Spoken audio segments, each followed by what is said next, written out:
नर्मदे। और स्वागत है आप सभी का सिंपल मार्ग के एक और वीडियो में। और आज का जो वीडियो है वो प्रश्नोत्तरी वीडियो बनने वाला है। और काफ़ी दिनों से हमारे सब्सक्राइबरों की शिकायत थी कि मैं वीडियो नहीं बना रहा हूँ। देखिए वीडियो बनाने का ऐसा है कि गर्मी इतनी ज़्यादा थी तो कहीं बाहर निकलना हुआ नहीं। और घर के वीडियो क्या रोज़ रोज़ दिखाऊँ, सिर्फ रसोई के वीडियो। तो ठीक है, कभी कभार जैसा लगता है वैसे वीडियो बना देता हूँ। आज इच्छा हुई तो प्रश्नोत्तरी वीडियो बना देते हैं। और जैसे जैसे अभी गर्मी कम होएगी तो बाहर भी निकलेंगे तो बाहर के भी वीडियो आपको देखने को मिलेंगे। अभी 2 दिन पहले बहुत ज़ोरदार जमकर बारिश हुई थी तो थोड़ी सी ठंडक आ गई है। मतलब कि टेम्परेचर जो 48-49 तक पहुँच गया था वो अभी 41 के आसपास पहुँच गया है। तो बहुत कम है, मतलब 39-41 ऐसा अप डाउन रहता है, तो अभी नॉर्मल है। तो ठीक है, शुरुआत करते हैं आज के प्रश्नोत्तरी वीडियो की। तो आज की प्रश्नोत्तरी का जो पहला विषय है वो संजीव जी ने कुछ कमेंट किए है व्हाट्सएप पर। और संजीव जी के कमेंट से शुरुआत करते हैं। संजीव जी कहते हैं, नर्मदे हर वीरेंद्र सिंह जी, आपके द्वारा बनाए गए अध्यात्म वाले वीडियो बहुत ही ज्ञानवर्धक है। आप बहुत ही सरल शब्दों में अंतःकरण के सूक्ष्म विषय को समझाया। आपका आभार, धन्यवाद। संजीव जी आगे कहते हैं कि अध्यात्म के सूक्ष्म विषय वाले वीडियो को और अधिक से अधिक बनाएं और हम सबको कृतार्थ करें। आपका धन्यवाद, ऐसा संजीव जी कह रहे हैं। इन्होंने एक फ़ोटो भी भेजा है, कहीं से डाउनलोड किया हुआ, स्थूल शरीर, सूक्ष्म शरीर, कारण शरीर, ऐसा, और उसके बारे में लिखा हुआ है। कृपया शरीर के प्रकार एवं उसमें रहने वाले अंतःकरण को विस्तार से जानकारी दीजिए। तो देखिए संजीव जी, इसके बारे में मैं वीडियो काफ़ी बना चुका हूँ। फिर तो संक्षिप्त में बताने का प्रयास करूँगा। सबसे पहले तो आपने कहा कि अध्यात्म वाले वीडियो आगे बनाए, तो देखिए इसके बारे में ऐसा है कि जो प्रश्न पूछते उसी बारे में मैं बता पाता हूँ अपने मन से। आपके जैसे कोई कमेंट करते या प्रश्न पूछते तो उस बारे में मैं जो जिज्ञासा उनकी होती है मैं अपनी समझ के अनुसार जवाब दे देता, वही वीडियो होते। बाकी मैं अपने से कोई वीडियो ऐसे बनाता नहीं हूँ। तो जैसे जैसे लोग प्रश्न पूछेंगे वैसे वीडियो बनाते रहेंगे। अब सबसे पहले अपने शुरुआत करते हैं। तो जैसा कि आपने पूछा कि कृपया शरीर के प्रकार एवं उसमें रहने वाले अंतःकरण, उससे पहले हम समझ लेते हैं कि शरीर क्या है। तो हम सभी ने कहीं ना कहीं जाना है कि हमारा जो शरीर है वो 5 तत्वों से बना हुआ है। पृथ्वी, जल, अग्नि, वायु और आकाश। अब बहुत से लोगों के मन में ये प्रश्न भी होता है कि 5 तत्व जो है, आकाश है, अग्नि है, क्या इनको मिक्स करके शरीर बनाया हुआ? तो ऐसा बिल्कुल नहीं है। ये जो तत्व है, इस शरीर को, मतलब हमारे शरीर को चलाने के लिए या जीवित रखने के लिए इनका एक योगदान होता है, इन 5 तत्वों का। इसीलिए यह कहा जाता है कि 5 तत्व से शरीर बना और 5 तत्व से ही सारी सृष्टि बनी। अब आकाश आता है, सबसे पहले आकाश आता है, सबसे मजबूत और सबसे बड़ा तत्व। तो आकाश का मतलब आसमान से नहीं होता है। आकाश का मतलब होता है शून्य से या खाली स्थान से। तो इसीलिए हम जब कहते हैं कि ईश्वर कहाँ रहता है तो बहुत सारे लोग आकाश की तरफ उंगली करते हैं, मतलब अंतरिक्ष की तरफ, और कहते हैं आकाश में रहता। वो अंतरिक्ष के बाद नहीं है, वो आकाश। आकाश मतलब शून्य या खाली स्थान, मतलब हर जगह पे जो अप्रकट होता है उसे आकाश कहते हैं, और जैसे प्रकट हो जाता है उसे साकार कहते हैं। तो आकाश तत्व से मतलब आकाश जो तत्व होता है उससे हमारे शरीर में अगर उसका स्थान बताए तो हमारा मुंह, हमारा गला, यहाँ तक का जो भाग होता है वो आकाश तत्व का होता है, जो हमारे विशुद्धि चक्र के अंतर्गत आता है। उसके बाद आता है वायु तत्व। अब यह वायु से मतलब हवा से नहीं होता है। वायु से मतलब हमारे शरीर के अंदर जो वायु से मतलब होता है वो प्राण वायु से या प्राण तत्व से होता है। जो हम श्वास लेते हैं, वायु लेते हैं, और हमारे शरीर में जो हमारा नाभि चक्र है वो उस वायु के अंदर से प्राण तत्व खींच लेता है और हमारे शरीर के अंदर जो 72,000 नाड़ियाँ होती है उनके द्वारा हमारे अलग हर कोष में मतलब प्राण को भेजा जाता है और उसी से हमारे जो कोष को, हमारे शरीर के कोष होते हैं जो निरंतर नए बनते रहते, पुरानों का नाश होता रहता है, मतलब पुराने कोषों का। इसी प्रकार से हमारा शरीर जवानी से बुढ़ापे की तरफ जाता है, क्योंकि नए कोष बनते हो, जो नए कोष बनते हैं वो कमज़ोर होते हैं पुराने से, और ये प्रक्रिया चलती रहती है। तो प्राण तत्व वो उस श्वासों के द्वारा जो हम वायु लेते हैं उसमें से प्राण तत्व का निचोड़ एक प्रकार से लेके फिर हम जैसे दूसरी जो वेस्ट श्वास है वो वापस छोड़ देते। कहने का मतलब ऑक्सीजन लेते, कार्बन डाइऑक्साइड छोड़ते, तो उसके अंदर से प्राण वायु। तो यहाँ पे प्राण का मतलब है वायु से। और प्राण का हमारा जो स्थान होता है शरीर में वो हमारा हृदय होता है, जिसे अनाहत चक्र कहते हैं। इसके बाद वायु से आता अग्नि तत्व जो हमारे नाभि के बीचों बीच होता है, जिसे मणिपुर चक्र कहते हैं। अब यह अग्नि से मतलब जलने वाली आग से नहीं है, अग्नि से मतलब गर्म से है, और गर्म से मतलब तपन से नहीं, खाली गर्म से मतलब हमारे शरीर को गर्मी की जो आवश्यकता होती है, और वो हम आहार से भी प्राप्त करते हैं। कोई भी चीज़, बहुत सी चीज़ ऐसी होती है जिनकी तासीर ठंडी होती है, जिनकी तासीर गर्म होती है। जैसे गुड़ खाते हैं तो कहते हैं कि गुड़ ज़्यादा नहीं खाना चाहिए क्योंकि उसकी तासीर गर्म होती है। केसर खाते तो केसर की तासीर गर्म होती है। मेथी खाते तो ऐसी बहुत सारी चीज़ें हैं। तो शरीर को मतलब चलायमान रखने के लिए हमारे गर्मी की भी, अग्नि की भी ज़रूरत रहती है। और अग्नि हमारे पाचन तत्व का एक मुख्य भाग है। जो हम आहार लेते हैं उसको पचाने के लिए अग्नि की ज़रूरत पड़ती है, जिसे हम जठराग्नि कहते हैं, और इसका स्थान मणिपुर चक्र में होता है। अब इससे नीचे आता है जल। जल तत्व का ऐसा है कि देखिए, हाँ, हम सभी जानते हैं कि पृथ्वी का 75% जल है और सिर्फ 20 से या 25% पृथ्वी है। उसी प्रकार हमारे शरीर में भी है, 75% से 80% पानी होता है हमारे शरीर के अंदर।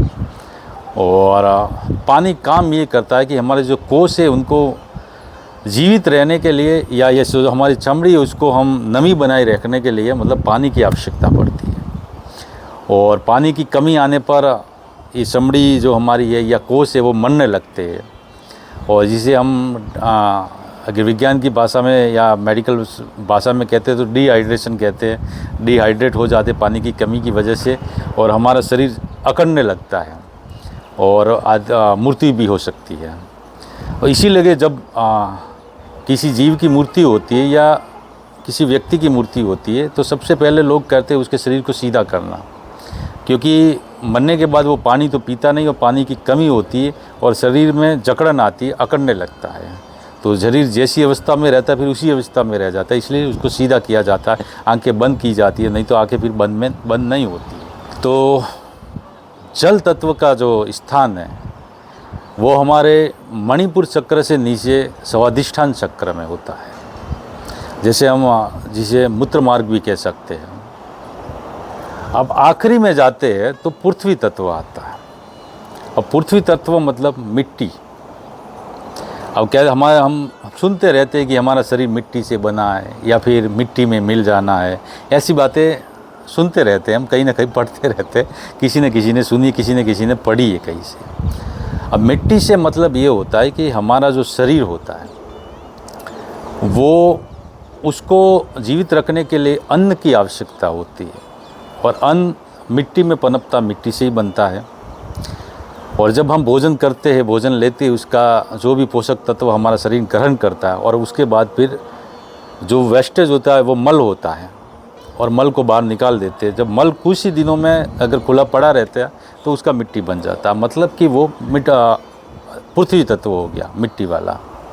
और उसका स्थान अपने शरीर में अंतिम भाग मूलाधार में होता है। तो ये तो हम समझते हैं कि पंच तत्व हो गए, और मगर पंच तत्व से, खाली पंच तत्व से शरीर, हमारा जीवन नहीं चलता है। हमारे जीवन को चलाने के लिए 24 तत्व होते हैं। और शुरुआत में देखिए पांच तत्व से ये शरीर बनता है, तो उसके बाद उसके अंदर 10 इंद्रियां होती है, 5 कर्मेंद्रियां होती है जो कार्य करती है इसके नाम के अनुसार ही, कर्म करने वाली इंद्रियां, जैसे हाथ, पैर, हमारा मुंह और गुदा और लिंग, ये 5 कर्मेंद्रियां होगी जो कार्य करती है।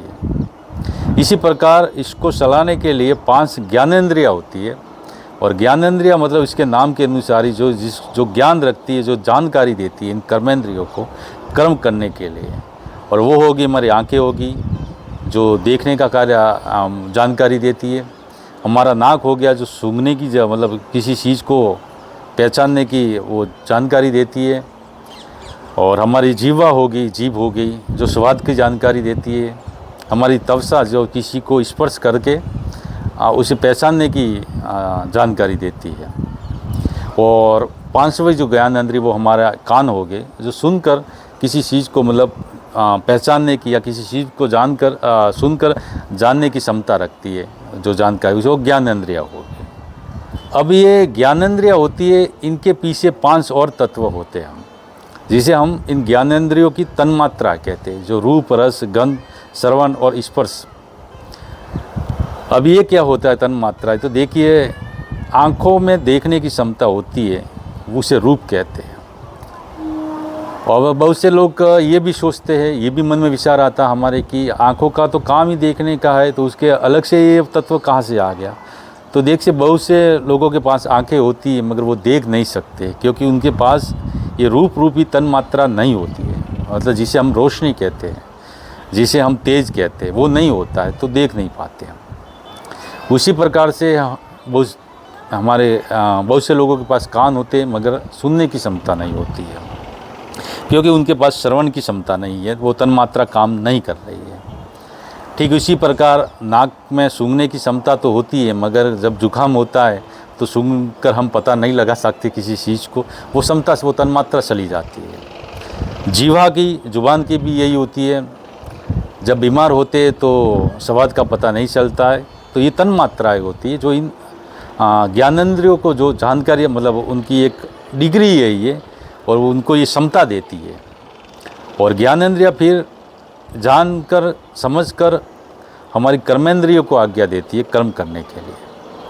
तो ये देखिए, 5 तत्व हो गए, 10 इंद्रियां होगी और 5 तन्मात्रा मतलब 20 तत्व हो गए। अब आखिरी के जो 4 तत्व होते हैं जिन्हें हम अंतःकरण कहते हैं। अंतःकरण मन, बुद्धि, चित्त और अहंकार। अब अंतःकरण क्या होता है? तो देखिए, करण मतलब कि करण का मतलब होता है कार्य करने वाला साधन, जिसे हम उपकरण भी कहते हैं। और हमारे बाहरी उपकरण जैसे ये इंद्रिया होगी, हमारे कर्मेंद्रिया और ज्ञानेंद्रिया, ये बाहरी उपकरण है, मगर जो आंतरिक उपकरण है उसे अंतःकरण कहते हैं। तो बाहरी उपकरण और आंतरिक उपकरण। अब अंतःकरण सबसे पहले तो मन। देखिए, मन क्या होता है? जो विचारों का जो केंद्र होता है, जहाँ से विचार प्रकट होते हैं, वो मन होता है। तो अब मन, बुद्धि, चित्त, अहंकार को संक्षिप्त में समझेंगे तो देखिए, सबसे पहले कि कोई भी विचार, कर्म करने का विचार आता है। कर्म हम कब करते हैं? जब मन में विचार उत्पन्न होता है। जैसे कि हमारे मन में विचार उत्पन्न हुआ कि हमें कहीं यात्रा पर जाना है, तो सबसे पहले मन में विचार उत्पन्न होगा, और उसके बाद बुद्धि हमारा काम करेंगी। बुद्धि की जो करण है, उपकरण है, वो काम करेंगी, और बुद्धि सोचेंगी कि देखिए कब जाना है, कैसे जाना है, ट्रेन से जाना है, बस से जाना है, हमारे प्राइवेट वाहन से जाना है, कैसे जाना है, और वहाँ पर जाकर कहाँ रुकना है, कहाँ खाना है, वो सब कितना किलोमीटर है, कैसे जाना, वो सब जो प्रोग्राम बनाती है वो बुद्धि बनाती है। तो बुद्धि निर्णय लेती है। देखिए, बुद्धि सोचती है कि अब प्राइवेट वाहन में जाएंगे तो थोड़ा खर्चा बढ़ेगा, उससे सस्ता बस में पड़ेगा, उससे सस्ता ट्रेन में पड़ेगा, और फिर कौन से मार्ग से जाना है। तो बुद्धि को ये जानकारी कहाँ से दी थी? तो बुद्धि को ये जानकारी चित्त में पड़े संस्कारों से मिलती है। अभी संस्कार क्या होते हैं? तो जो हमारे अनुभव होते हैं, जो अनुभव का डेटा होता है, वो चित्त में पड़ा रहता है, उसे ही हम संस्कार कहते हैं। जो पुराने अनुभव होते हैं वो चित्त में जमा पड़े रहते हैं। तो चित्त ये ज्ञान देता है कि चित्त को पता है कि कहाँ से जाना है, कैसे जाना है, क्या है, कैसे है, वो सब सारी जानकारी जो पुराना डेटा है वो कहीं से हमने वीडियो में देखा है या किसी से जानकारी ली है या हमारा पूर्व का जो प्रत्यक्ष अनुभव है वो चित्त में पड़ा रहता है। तो इसी वजह से बुद्धि चित्त के संस्कारों पर निर्भर रहती है जो निर्णय लेने के लिए। और चौथा जो तत्व होता है जिसे अहंकार का मतलब मैं पहले भी बता चुका, यहाँ घमंड या वो वाले अहंकार की बात नहीं है। अहंकार का मतलब अहम या जो मैं की अनुभूति करवाता है, जैसे कि अहम ब्रह्मास्मि ऐसा सूत्र का वेदों का सूत्र है कि मैं ही ब्रह्म हूँ। तो जो मैं का अनुभव करता है उसे अहंकार कहते हैं। और बहुत से साधु संतों के मुंह से या फिर कथावाचकों के मुंह से हम सुनते हैं कि मैं का नाश करना, अहम का नाश करना। तो एक बात मैं स्पष्ट कह देता हूँ कि इस मैं का कभी नाश नहीं होता है, क्योंकि कबीर जी का एक कोई जी के भजन में आता है कहीं पर या कि आप मरे जग पूरा, मतलब अपने मरने से पूरा संसार ही पूर्ण हो जाता है। तो जो मैं की अनुभूति नहीं होगी तो फिर संसार अपने लिए कुछ है ही नहीं। और एक प्रकार से ये भी कहा जाता है कि जब मैं का नाश होता है तो संसार छूट जाता है, सीधी सी बात है। तो इस मैं का कभी नाश नहीं होता। जिस दिन मैं का नाश मतलब बहुत जब मोक्ष के लेवल का इंसान हो जाता है तब मोक्ष इस मैं का नाश माना जाता है, बाकी इस मैं का नाश कभी नहीं होता है। तो ये अंतकरण हो गए। अब आपने अगला प्रश्न है, कृपया शरीर के प्रकार एवं उसमें रहने वाले अंतकरण को विस्तार से जानकारी दीजिए। इन्होंने फोटो भी भेजा जो स्थूल शरीर, ये भौतिक स्थूल शरीर के बारे में लिखा हुआ है इस फोटो में कि ये भौतिक शरीर है जो दिखाई देता है, पंच महाभूतों से बना, पृथ्वी जल अग्नि वायु, बराबर है, ठीक है। ये दूसरा फोटो में लिखा है कि ये ऊर्जा और मानसिक स्तर का शरीर है। जी, मन बुद्धि अहंकार, 5 ज्ञानेंद्रिय और 5 कर्मेंद्रिय और 5 प्राण इसमें आते हैं। जी बिल्कुल नहीं, ये गलत लिखा हुआ है। 5 ज्ञानेंद्रिय और 5 कर्मेंद्रिय ये हमारे भौतिक शरीर के ही अंग है। जो 5 तन मात्रा है वो सूक्ष्म शरीर के अंग है माने जाते हैं। तीसरा है कारण शरीर, इसमें लिखा है कि ये सबसे सूक्ष्म कारण रूप है। इसमें हमारे कर्मों के संस्कार और अज्ञान अविद्या होते हैं और यही जन्म मरण के चक्र का कारण बनता है। बिल्कुल सही लिखा है जिसने भी ये तस्वीर बनाई है। तो इसके अनुरूप मैं बता देता हूँ, जैसे इस फोटो में बता ही दिया है। स्थूल शरीर हम जैसे शरीर, हमारे शरीर वैसे तो 2 ही माने जाते, भौतिक और सूक्ष्म। स्थूल शरीर और जो दिखाई देता है और जो दूसरा चेतना रूपी जो मन तत्व से जिसे मन भी कहते हैं वो सूक्ष्म शरीर होता है। मगर तीसरा एक जोड़ दिया जाता है कारण शरीर, जिसके कारण हमारा जन्म होता है। स्थूल शरीर देखिए जो पंच तत्व से निर्मित है, फिर हमारी 10 इंद्रियाँ होगी, कर्मेंद्रिया 5 और 5 ज्ञानेंद्रिया, ये भौतिक शरीर हो गया। अब इसको चलाने के लिए एक सूक्ष्म शरीर जिसे हम मन भी कहते हैं। सूक्ष्म शरीर के आगे देखिए इसमें बताया मन बुद्धि और अहम, ये 3 सूक्ष्म शरीर में आते हैं। और सूक्ष्म शरीर के उपकरण माने जाए तो इनकी जो तन मात्राएं होगी और 3 तत्व, 3 मतलब ये जो अपने अंतकरण के 3 करण हो गए, मन बुद्धि और अहंकार, और 5 तन मात्राएं, तो 8 तत्वों का सूक्ष्म शरीर हो गया। तीसरा शरीर अपना हो गया कारण शरीर। अब कारण शरीर ये जो चित्त हम कहते हैं, जो अंतकरण का चौथा तत्व चित्त आता है, जिसके चित्त मतलब कि हमारे कई जन्मों का, जब से हमारा जीव, हमारी चेतना ने जीव का रूप लिया है, जब से सृष्टि का निर्माण हुआ, उससे इस जन्म से पहले हमने कई हजारों जन्म ले लिए, कई योनियों में हमने जन्म ले लिए। तो वहाँ के जो अनुभव है, वहाँ की जो याददाश्त है, जो भी हमारे कर्म है, जो भी हमने किए अच्छे बुरे, उनका सारा डेटा इस चित्त रूपी अंतकरण में पड़ा रहता है। और इसी से प्रारब्ध का निर्माण होता है और इसी वजह से हमारा जन्म होता है और हम अपने कर्म भोगते हैं। तो ये हो गया। अब अगला प्रश्न है श्री सौरभ दुबे जी का। सौरभ जी कह रहे कि मैंने बहुत सी जगह पे पढ़ा है कि नर्मदा मैया के किनारे देह त्यागने से मोक्ष मिलता है। इस बारे में आपका क्या कहना है? इन्होंने प्रश्न मुझसे व्हाट्सएप पे किया था, वैसे मैंने इनको जवाब भी पूर्ण रूप से कॉल करके दे दिया था, फिर भी सोचा कि इसका जवाब वीडियो के माध्यम से भी एक देना चाहिए, तो दूसरों के भी मन में ऐसी कोई प्रश्न हो तो उनका भी जवाब उन्हें मिल जाए। देखिए, मैंने कई वीडियो में मैं बता चुका, मेरे मानने का मैं प्रैक्टिकल बातों में विश्वास रखता हूँ। अब कहते हैं कि मैया के किनारे देह त्यागने से या किसी की मूर्ति हो जाए तो उसे सीधा मोक्ष मिल जाता है।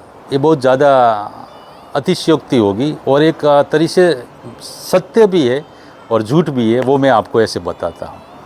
मेरे अनुसार भी बताऊँगा, शास्त्रों के अनुसार भी बताऊँगा। देखिए, शास्त्रों में लिखा है तो झूठ नहीं है, मगर शास्त्र क्या होता है संक्षिप्त में समझ जाता है, कोड वर्ड में। जैसे कि हमारे देश के जो इंटेलिजेंस जो एजेंसी होती है उसमें एजेंट होते, तो उनको कुछ बातें समझानी होती तो कोड वर्ड में मतलब बहुत छोटे शब्दों में या उल्टी बातें करके भी वो समझा देते एक दूसरे को।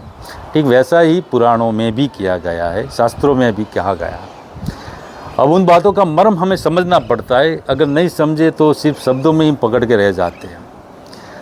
हमारे शास्त्रों में या पता नहीं कहाँ से पुरानी मान्यता है और बहुत सी कथाओं में भी सुना जाता है कि 7 पुरियाँ है, जो अयोध्या है, काशी है, रामेश्वर है और जगन्नाथपुरी है।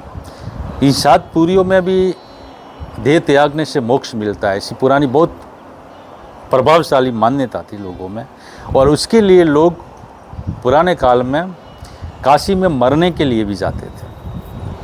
और इसीलिए कहते हैं कि काशी, उस समय कहते हैं कि काशी की करवत, मतलब काशी में करवत चलाई जाती थी। इसका सीधा सा मतलब होता था कि अगर किसी को आत्महत्या करने, किसी को मृत्यु मरना है या फिर कि कोई लाइलाज बीमारी है तो वो लोग काशी चले जाते थे। और वहाँ जाकर वहाँ पे जो पंडित पुरोहित होते थे वो विधि विधान से उनका पूजा करवाते थे। फिर उनके पास रखे हुए एक्स्ट्रा जल्लाद होते थे, जो उसके बाद उस व्यक्ति की, यजमान की इच्छा के अनुसार उसको मूर्ति देते थे, गला काट के या जो भी उसको भोजन में जहर दे के जैसे भी करके उनको मारा जाता था और उसके पश्चात गंगा में प्रवाहित किया जाता था। वो इसीलिए इसी मान्यता के लिए कि पुरी में मरने से, मतलब अपनी काशी पुरी में मरने से मोक्ष मिलता है। और इसी बात को झुठलाने के लिए कबीर जी ने एक मान्यता थी कि काशी में मोक्ष मिलता और मगहर में नरक मिलता, मगर कोई जगह होगी। तो इसी बात को झुठलाने के लिए कि कबीर जी पूरी ज़िंदगी काशी में रहे, मगर अंतिम समय में, निर्वाण के समय वो मगहर चले गए थे और वहाँ पर उन्होंने देह त्याग किया था। और वो इसीलिए लोगों को समझाने के लिए कि स्थान महत्व का नहीं होता है, हमारे कर्म महत्व के होते हैं, मोक्ष पाने के लिए या कहीं पर भी जाने के लिए। अब कहा जाता है कि नर्मदा मैया के किनारे मूर्ति देह त्यागने से, तो देखिए सीधी सी बात है। एक दूसरी भी मान्यता ये भी है कि गंगा में स्नान से और मैया नर्मदा में दर्शन मात्र से पाप कटते हैं। तो उसका मैं पहले भी बता चुका हूँ कि गंगा में, मतलब गंगा के पानी की बात नहीं होती है। गंगा भक्ति का प्रतीक है, तो भक्ति में डुबकी लगाने से पाप धुल जाते हैं या पाप कटते हैं, क्योंकि हम जो भक्ति करता है वो फिर नए पाप कर्म नहीं बांधता है, तो पुराने पाप अपने भोगता है और इसी तरह से पापों से मुक्ति पा लेता है। ठीक वैसी तरह से नर्मदा मैया तपस्या का प्रतीक है, और इसीलिए कहते हैं कि गंगा तटे भक्ति और नर्मदा तटे तप कर्यात, और नर्मदा तट पर तपस्या का महत्व है।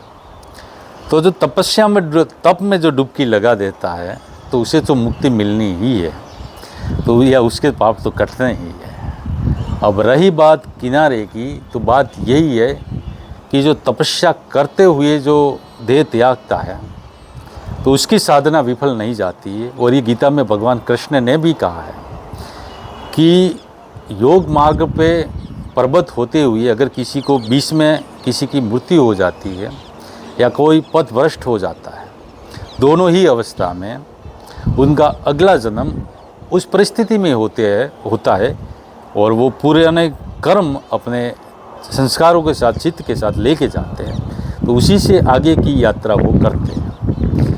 तो यही माना जाता है कि जो तप करते हुए नर्मदा के तट पर, यानी कि तप करते हुए, और तप करने वाला नर्मदा के तट पर ही तप करता जाता है। ऐसे ही रहने वाले, वैसे तो नर्मदा मैया के किनारे बहुत से शराबी भी रहते हैं, वो मरने से उनको मुक्ति नहीं मिलती है, मेरा ये मानना है। तो सीधी सी बात है कि नर्मदा मैया के तट पर रहने का तात्पर्य है कि नर्मदा मैया के तट पर रहो, कहीं पर भी रहो, मगर अपनी साधना करते हुए उस स्थिति में अगर हम देह त्याग करते तो हमारा मोक्ष मिलना निश्चित ही है, निर्धारित, मतलब निश्चित मोक्ष मिलना ही मिलना है।